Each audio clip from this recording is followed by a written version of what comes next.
How would your world look like if you weren't confused about what you were going to say to the girl after you met her, or where you were going to take her on the first date, or when you're supposed to text her? It's got big ramifications. I started to realize that everything that made me successful in dating made me tremendously successful in business. I remember the first time when I was in Colorado and I had come out of the military and I was trying some odd jobs, but my background was IT and I understood leadership because I'd been in the military 13 years. So when I finally got back into the corporate world, I found that just this basic penchant for polarizing, for being who I am and saying things authentically got me this really interesting attention in the boardrooms. In fact, there was almost no competition to what I did. And that first company in Colorado, I renegotiated my salary 3 times, really. What I'm telling you is that these things matter for your whole life. These things matter for your interactions with your kid. These principles matter for how you deal with your business partners, how you go into sales, how you negotiate deals. Welcome back to 4x4 Recall. This is a podcast for men that want more. This is a podcast for high achievers, for men that understand the value of principles, but for men who still want to have fun with women and date with women. So I've got the 9 points. If I could sit down and download anything to anyone, I've got the 9-point framework to master dating. Point number 1, no is not bad. And you're hearing these echoes already now, right? If you're familiar with business, you know what I'm talking about. No is not bad. People are thinking about themselves 95% of the time. I used to tell guys, you have no idea what's going on in this girl's head. If she gives you a note, her dad could have just died. Her cousin could have been yelling at her. Her dog could be sick. She might have 2 ex-boyfriends that are going crazy on her. She might have no social skills because she's only on Instagram. No is not bad, but you getting to that no is important. And in the meantime, you creating value and inviting others along is part of who you are. It's part of what makes this framework work so well. You're going into this with non-neediness. You're going into this with security and who you are already. So when you invite someone out, you know. It's like, I'm in New Orleans, so let's say I had box seats to the Saints and they're playing a team that's actually good. If I invited a friend to those box seats, I'm not worried if he tells me no, that he can't go, because I know that it's his loss. That's the epitome of with or without you energy. I'm going anyway. I'm going to have a hell of a time. Hey man, I think it'd be cool if you come too. So a lot of the stuff you hear me teach is talking about that invite with non-neediness, where you say, hey, let's get out. When are you free? Because I know if a girl's interested in me and then she spills her calendar all over her phone when we're texting back and forth and gives me qualifications, we're going to have a fun time, because I go out there with non-neediness and I go out there with the intent of creating a low-key environment where we're going to meet up, hang out and escalate and do it over and over again. So no's not bad to me. I understand that no is just the path to getting to the yeses. And also that's a killer sales book. It's a very short read. A long time ago I read it. It's called Go for No, Where Yes is the Destination. Okay, point number 2, you have to stand for something. And listen, this is going to release in the tail end of a political cycle, so I know that that's top of mind or sensitive for everyone, but let's use a silly example first and then maybe a more extreme example. All right, let's say you like the new Top Gun, which honestly, I didn't think was that bad of a movie. My wife freaking loves it. But let's say you love it, and then you mention something about it, and a girl like craps on that, or a girl pokes at you. She wants to see where your resolve is. Well, if you really like it, you got to defend it. And that sounds like such a dumb answer, but she wants to know that you can take a position and not get crazy angry and go stomp all over her when someone threatens that. Does that make sense? That feels like safety and security. When you are comfortable enough to have a position and defend your position, that feels more secure than if she can just come to you, flip her hair, and then say something different. All of a sudden, you like black jelly beans, and nobody freaking likes black jelly beans. Like, are you kidding me? So also on taking the position, you have to focus on creating fun-filled environments for yourself. Like, you're not chasing her approval. You're not saying, do you like putt-putt? Do you like Italian? Whatever. You're going out and you're inviting this girl into your world. There's a hot topic about what's frame control, how to do more of it. Well, this starts with taking a position. Like, there's 2 ways to look at frame. Frame is, in a traditional sense, people related to a picture frame. There's one in the hotel right behind me. Okay, well, that's a great example. The picture frame is focusing on an oak tree and barbed wire. So it's creating focus. That's one way to look at frame. That's the most common understanding of it. But the frame that I like to give an example of is frame is actually what you're made of. Frame is like the studs and the foundation of your home. It's literally, if you're framing, it's the wooden 2x4s or beams that you put up on the house, because it is what you're made of. So when you're inviting a girl into your world, into what you're made of, you already own the frame because it is you. You don't have to use any tactics. Does that make this is big? Come on, does this make sense?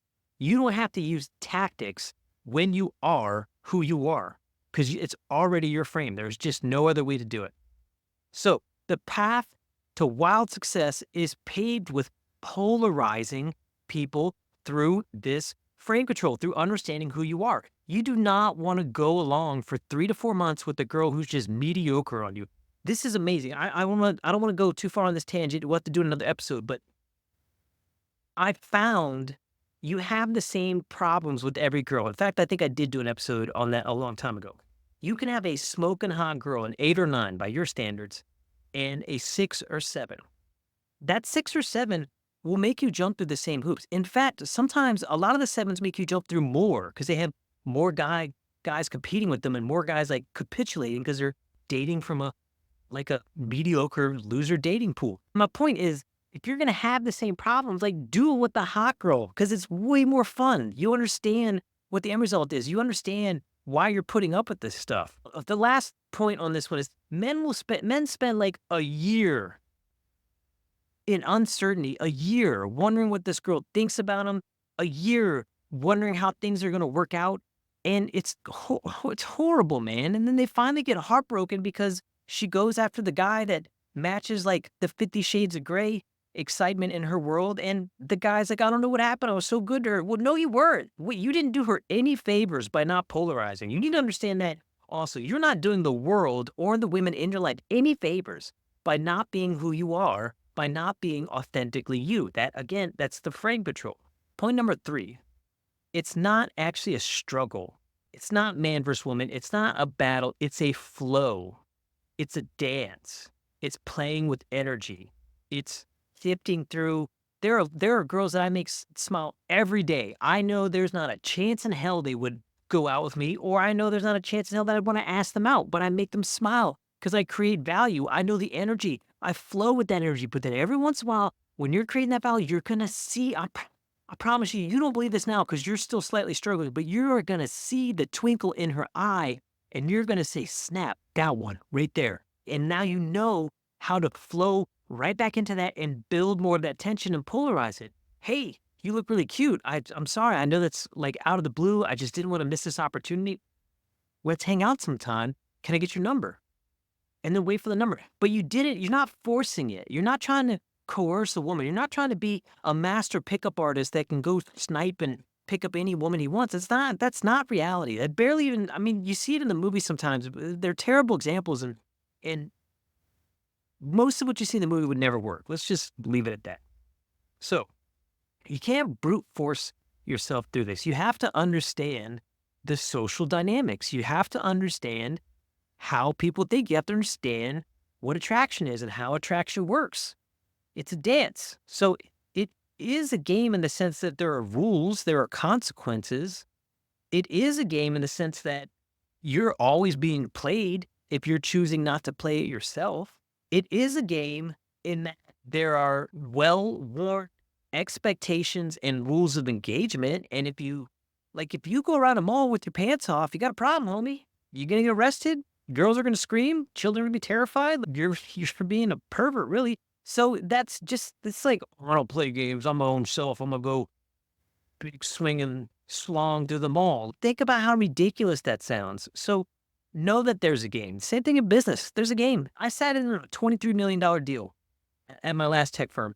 Do you think that CRO and those VPs of sales just sat down and said, hey, it was a big health network.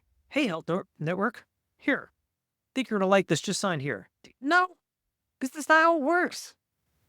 "Oh, I don't play the game. Oh, we're not gonna." All right. Anyway, it's not a struggle, it's a flow. Number 4, communicate like your high value, busy self would. For the rookies out there, for the new guys, I was just helping a guy on Instagram the other day.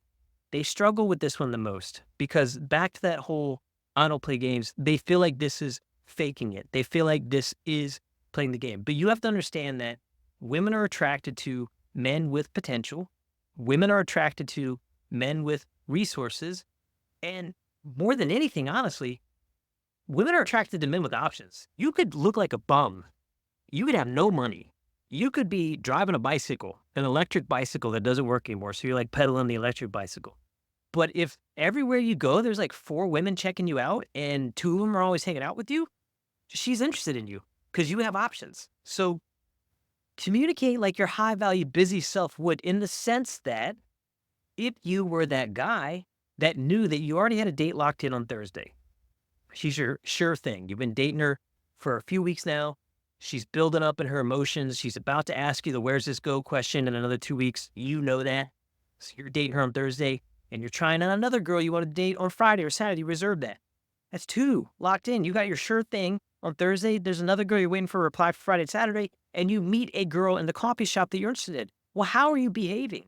Is there neediness now? Maybe you like her. Listen, I'm not saying that the excitement ever goes away or that the anticipation ever goes away. Maybe you like her, but it doesn't, the importance is lowered because you're a high value man, because you're a busy man.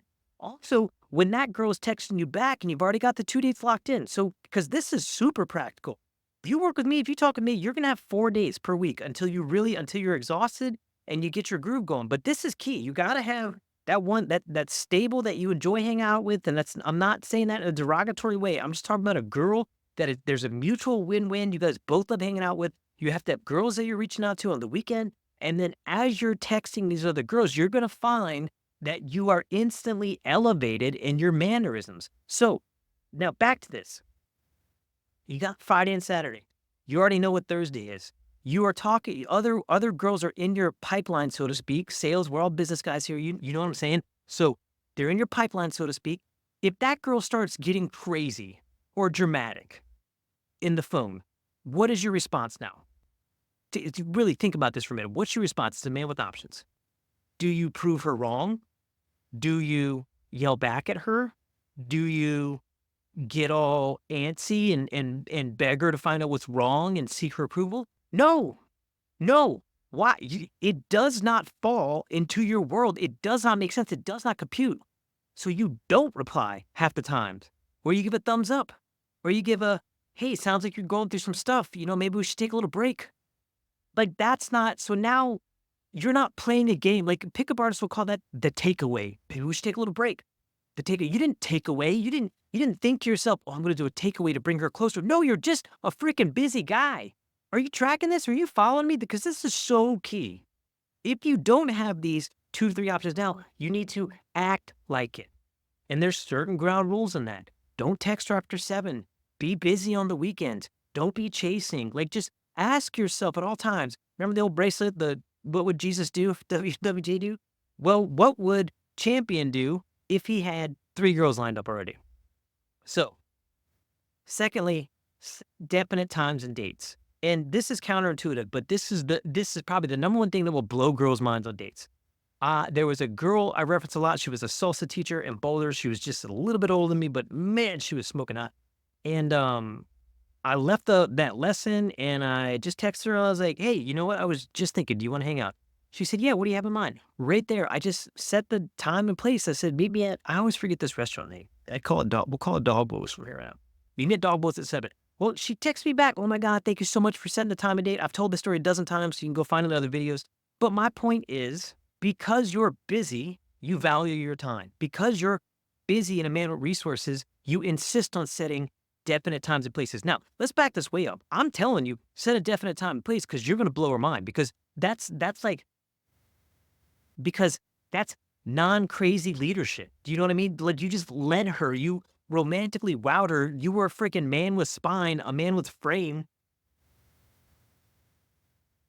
a man that was made of something because you picked the time and place. But also it falls into his bucket of behaving like a busy, high value man. Your time's important to you. You're not going to wait. Oh, okay. I'll text you on Wednesday. So no, man. 1, you got Jenny on Thursday and 2, you're trying to line up Friday. So you got to lock this in. So Communicate like a high-value, busy self was that also means social media, phone, Snapchat, whatever. If you're my age, you're a grown man, you're on Snapchat, like, message me why. I don't get it, but whatever. That's another conversation. The phone is for logistics only. That's my point in this. Set dates and get off of it. Same thing in sales. There was a guy trying to sell. I'm with the company now, runs like $100 million in revenue, and they were trying to sell us S&P market data. It's high ticket data. He's got like a $25,000 sale. He was terrible. He kept going on the email, like answering all these logistic questions, trying to have conversations because one of my contacts is in France. I told the kid, I called him aside. I said, look, man, I said, I've been doing RevOps a long time. I've seen a lot of good sales. Keep your email for setting the appointment only and then address their concerns on the call. Because one, it was the CEO's time, and two, it was the VP over in Europe. That matters. Think about that. Clicking, do you understand what I'm saying? You're a man that respects your own time, so treat it like that. And then treat the women in your lives the same way. Number 5, you have to get out of her way and let her fall in love to you. What does this mean? Men, even the guy I was talking to yesterday, I said, well, what is your goal? What is your intention? It matters. If you just want a casual thing, we're going to talk to her differently. If you want to line this up for marriage, that's fine. He wanted marriage, and men are funny, man. Men fall in love. We fall in love faster than women, just period. And if you don't believe me, just start paying attention as you get better at this. But anyway, you have to understand, you can't rush her. It's not your agenda to tell her how much you love her or how much she's worth or how she deserves a man that treats her like a princess. One, you're lying. All that's a lie. When you get what you want, your mindset's going to change. And again, some of this stuff, you guys are going to be mad at me. If you don't believe me, just get good at it and you'll find out. So what I'm saying is constantly focus on creating that space where you can meet up, have fun, and escalate. That's it. That's your one job. And if you do that in 6 to 8 weeks, she will fall in love with you. My wife, it happened way faster. Our marriage was super intense. We were at a restaurant. But because I've been doing this so long at this point, I was like, oh, man, I see what's happening here. And we had the whole I love you conversation, whatever, that's for another day. But my point to you is if you just show up, she will start texting you more. She will start chasing you. She will ask you where this is going. And then you have to decide. Then you have to be honest. Then you still have to lean on strength, courage, and authenticity. You have to be honest. What do I want? Do I want to be a one-woman man? Do I want to lock this down? Am I ready to settle down? And if that answer is no, you can have a real conversation with her. So if you get out of her way, just feel it. What does that feel like? She just messaged you.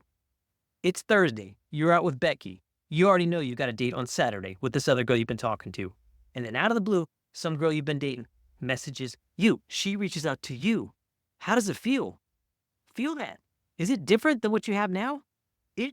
I'm telling you, champions, it feels amazing. It does feel good. But it only happens when you get out of her way. Can't be out here. No, man. If I had my case on here, I would throw it against the wall for you. Okay. By week 4, she's texting you multiple times. Every time she texts you, you can set another date. We'll go into that in another call. I just want you to understand that you have to get out of her way. Number 6, you own the mystery and it's easy to support. The saying in 4x4 recall is when the mystery's over, the story ends, your woman closes the book. And there's an old book out there or a guy called Mystery Method. When I talk about the mystery, I am not talking about what he talks about. In fact, I've read the parts of his book. He doesn't talk a lot about mystery. My point to you is when you're word vomiting, when you're over communicating all the time, it's not interesting. Women want to be intrigued. There is a reason that 50 Shades of Grey sold 150 million copies. You own the mystery, but the mystery is easy to support. You do that by having fun and not taking it too seriously. Life is a journey, so enjoy this ride. All you have to do is set dates with her. All you have to do is not over communicate. All you have to do is banter with her when she presses you for serious answers. Life is not that serious. And listen, I'm telling you, as a guy who has sat across the table from $23 million deals, as a guy that has routinely been in on $12 million deals, As a guy that right now runs $100 million pipeline, life is not that serious. I get sometimes like an accountant or finance head will come to me like the building's burning down, and maybe that's the military experience that's helped me in this. But listen, brother, life is not that serious. I've reset my life. I tell people I'm on my third version of life. Resetting from the military, resetting from my first corporate gig when I ran off to the Virgin Islands and worked for myself, and then now back at the top of a corporate journey and launching brands like this. Like it's fun. It's fun if you let me.